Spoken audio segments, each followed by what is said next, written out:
Hello friends, welcome back to my new blog. তো আজকে সরস্বতী পুজো, এবার তো 2 দিন পড়েছে সরস্বতী পুজো। তো আমাদের এখানে একদিনই হোক আর 2 দিনই হোক, সরস্বতী পুজো এখানে মোটামুটি 2-3 দিন ধরে সেলিব্রেট হয় এখানে, যে বেঙ্গলি কমিউনিটি রয়েছে। তো আজকে আর কি ফার্স্ট দিন সরস্বতী পুজো, আর 2 দিন হলো আজকে, মানে প্রথম দিনই আর কি। তো চলো আজকে ফাংশন হবে, আমিও এখনও দেখিনি, আমি তো এই সবে বাড়িতে এলাম একটু আগে, ওয়েস্ট বেঙ্গল থেকে এলাম। তো চলো এই বাড়ি থেকেই দেখাই যে আমাদের ফ্ল্যাটের থেকে কতটা দূরে আর কি সরস্বতী পুজোটা হচ্ছে, তারপরে তোমাদেরকে প্যান্ডেলে নিয়ে যাবো। তো চলো দেখে নাও। এই দেখো বন্ধুরা, এই যে এখানটায় হচ্ছে সরস্বতী পুজোটা দেখতে পাচ্ছ। এই যে আমাদের ফ্ল্যাটে পুজো। তো দেখলে তোমরা, তো এবার রেডি শেডি হয়ে নেবো, তারপরে যাবো, শাড়ি পরে যাবো। তো চলো রেডি রেডি হয়ে তারপরে তোমাদেরকে নিয়ে যাই প্যান্ডেলে। হ্যাঁ, তো রেডি হয়ে গেছে, সিম্পলি সাজলাম, আমার ভালো লাগছিল না আজকে, ভীষণই টায়ার্ড লাগছে। তো সেই কারণে আর কানের মানে চেঞ্জ করলাম না, যেটা সবসময় পরেছিলাম ওটাই পরে নিয়েছি। আর সিম্পলি যেহেতু শাড়ি পরেছি, তো সেখানে সিম্পলি ভাবলাম গেলাম যে আইলাইনার লাগিয়েছি আর একটু লিপস্টিক লাগিয়ে নিয়েছি। তো চলো যাই এবার।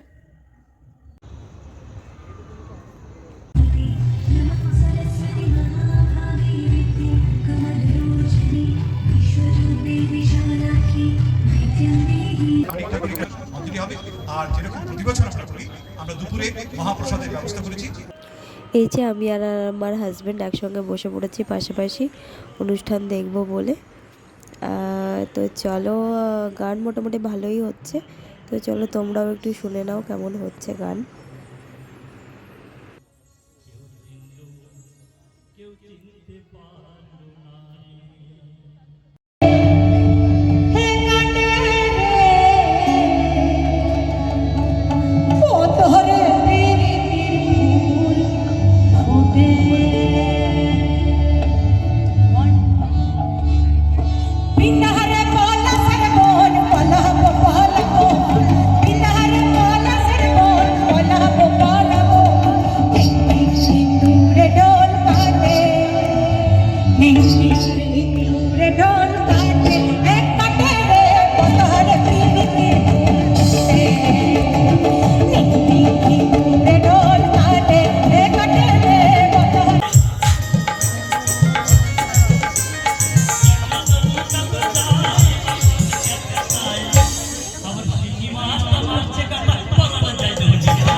দেখো সরস্বতী ঠাকুরটা কি সুন্দর হয়েছে। এখনো অবধি মানে ঘট বসায়নি, ওটা কালকে হবে, কালকে অঞ্জলি, তো কালকেই ঘট বসাবে। এখন শুধু ঠাকুরটা এনে রেখেছে আর এটা আর কি উদ্বোধন হয়েছে আর কি। তো এখন শুরু হয়ে গেছে খাওয়া দাওয়া, সবাই লাইনে দাঁড়িয়ে পড়েছে। এই যে আমার হাজব্যান্ডও দেখো প্লেট নিয়ে খাওয়া শুরু করে দিয়েছে আমাকে ছেড়ে। মেনুতে রয়েছে, চলে এসে খেয়ে দে, দেখলে তো খাওয়াতে কী কী ছিল। লুচি ছিল, ডাল ছিল, ভাত ছিল, আলু পনির ফুলকপি তরকারি ছিল, আর ছিল বোঁদে। তো ভালোই কাটলো আজকে দিনটা, মোটামুটি ভালো এনজয় করলাম। আজকের থেকে আশা করি কালকে আরও বেশি ভালো এনজয়মেন্ট করবো। তো যাই হোক, বাই।